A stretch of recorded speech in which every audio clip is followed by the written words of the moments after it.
a gente está em meio a essa situação da interferência, essa acusação, né, da interferência da Polícia Federal, o senhor mesmo aí falando a respeito disso. E eu acho muito interessante o senhor poder compartilhar o que o senhor viveu naquela época, né? Porque eu lembro muito bem, na época da entrevista coletiva, o seu incômodo naquele momento no qual o ex-presidente Jair Bolsonaro tentava interferir no comando da Polícia Federal e o senhor reclamando. O que aconteceu exatamente de tipo de interferência naquela época e o que isso tem de semelhante ao que nós estamos vivendo hoje, que o senhor abordou agora há pouco? Camilo, eu acho interessante discutir o passado, mas agora a gente tem que olhar o presente e tem que olhar o futuro. Em relação ao passado, eu já coloquei minhas razões ali. Porque eu entrevistei o advogado do filho do presidente Lula e ele fala justamente que há uma intenção da Polícia Federal em prejudicar o presidente Lula, né? Chegou a falar de uma interferência da Polícia Federal nas eleições desse ano. O senhor percebe esse tipo de interferência para prejudicar o presidente Lula da Polícia Federal? Ou acha que a Polícia Federal está protegendo o filho do presidente? O que eu vejo é que existem suspeitas severas de que o roubo dos aposentados e pensionistas do INSS teve envolvimento do filho do presidente e vi com meus olhos, testemunhei lá na CPMI do INSS, quando eu confrontei o careca do INSS, quando eu confrontei o Alessandro Stefanuto, quando nós apresentamos requerimentos para investigação do Lulinha ou dessa socialite aí, a tal da Roberta, do Singer, a base do governo atuando explicitamente para que não fossem aprovados. Então esse comportamento eu temo que se repita na cúpula da Polícia Federal. Eu não estou aqui acusando, fazendo essa afirmação, evidentemente, mas eu não entendo o porquê desse conflito da cúpula da Polícia Federal com o ministro André Mendonça, que tem feito um bom trabalho. Não fosse o ministro André Mendonça, o Alessandro Stefanuto estaria solto até hoje, zombando da população. Senador, eu ouvi a convenção do PL que oficializou o senhor ressaltou muito o slogan ali, o juiz da Lava Jato. Eu fiquei pensando, como é que é a relação do juiz da Lava Jato com o condenado do Mensalão, entre o senhor e o Valdemar Costa Neto? Como é que é a relação do senhor com ele? Olha, hoje, Bruno, a situação está muito clara aqui que aconteceu no Paraná, na composição política, após o fim das convenções. Nós temos o PL, o Novo e o Podemos juntos, que representam a direita e a centro-direita. Nós queremos resgatar o espírito da Lava Jato, que é aquele espírito de integridade, para a gente bem atender o cidadão.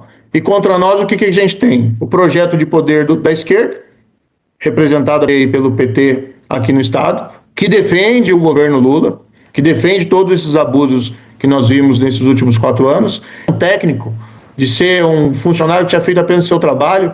Na semana seguinte surgiram suspeitas fundadas de que ele recebeu um mensalão de R$250 mil mensais. E quem colocou ele lá, Fabiola? O presidente Lula, o presidente do INSS, que recebia um mensalão dessa fraude, foi nomeado pelo presidente Lula. E agora vimos na semana passada o caso do chefe de gabinete do Lula, o Marcola, também suspeito de ter recebido valores provenientes desse grande escândalo de corrupção ou de pessoas vinculadas a esse grande escândalo de corrupção. Eu acho que é o mais vergonhoso crime que tivemos na nossa história, porque foram para as pessoas mais vulneráveis, contra a viúva, contra o órfão, contra o idoso, contra o inválido, que chegam no final do mês com seus vencimentos de aposentadoria, que já não dá para fazer o supermercado. Nem essas pessoas foram poupadas.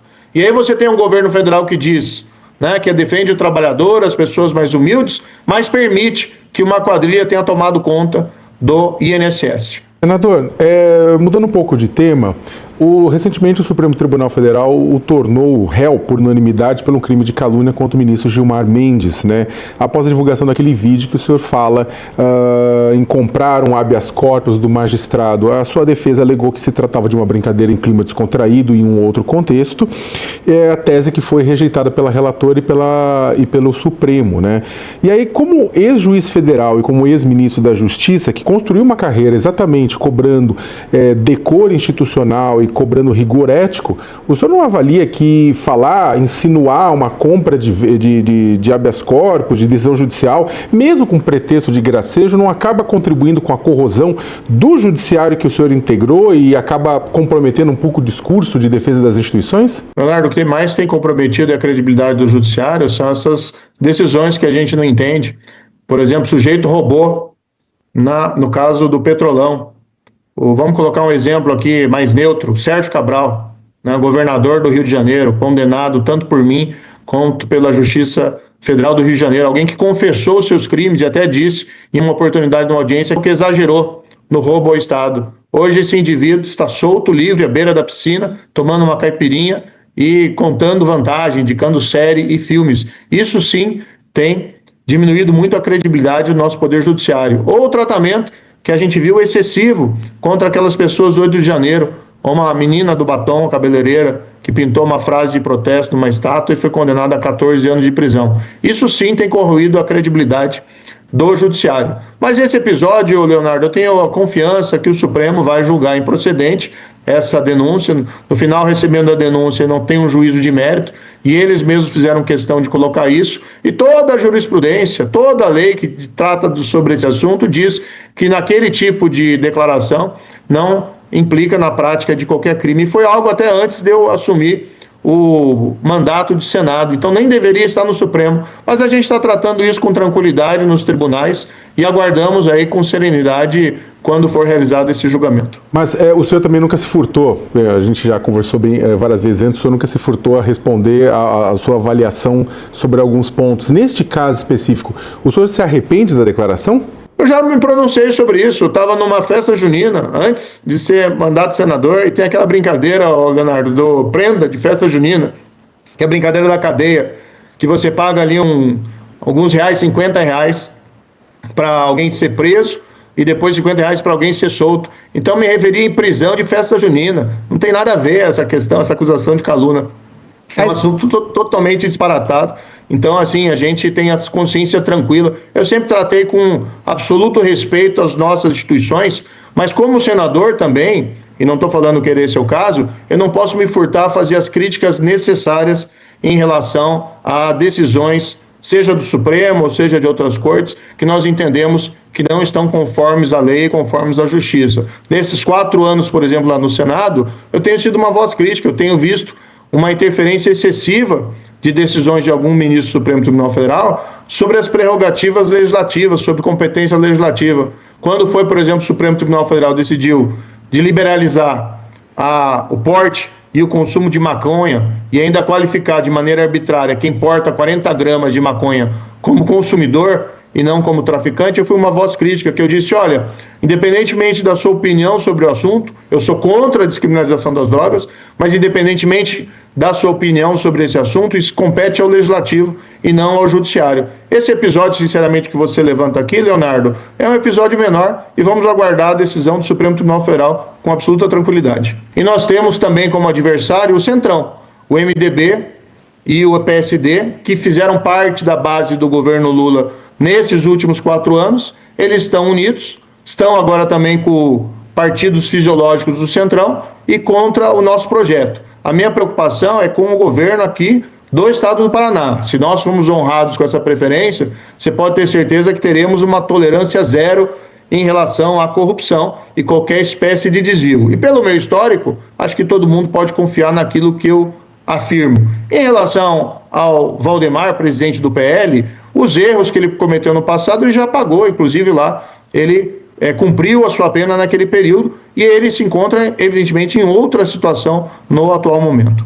Pode complementar. Você concorda com essa posição recente dele, de que presidentes de partido têm direito de indicar emendas parlamentares? Eu vi essa decisão com um certo espanto, porque na própria decisão não se afirma que houve qualquer espécie de desvio de valores de emendas parlamentares. Eu vou te colocar o que eu faço com as minhas, Bruno. Eu destino, por exemplo, para a segurança pública, para a saúde, eu destinei nesses últimos 4 anos 69 milhões de reais para hospitais filantrópicos, que infelizmente pelo subfinanciamento da saúde no estado do Paraná, que é o 26º estado em termos de percentuais de orçamento destinando para a saúde, vivem esses hospitais com o pires na mão. Nós queremos acabar com isso, construindo uma experiência da tabela SUS paranaense. Eu coloco todas as minhas emendas, Bruno, em transparência ativa.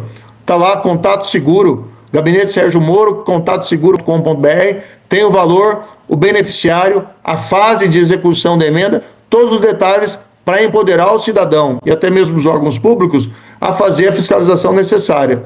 Nesse caso do Valdemar, não tem uma afirmação qualquer de desvio. Que ele possa ter sugerido algum destino para emendas, isso pode acontecer, como eu posso receber sugestões de terceiros e eu acolho ou não acolho essas sugestões. O que importa é, se houve desvio de despesas do Executivo ou se houve desvio de despesas do Poder Legislativo, isso tem que ser investigado, isso tem que ser apurado e, se houver de fato desvio, ser punido.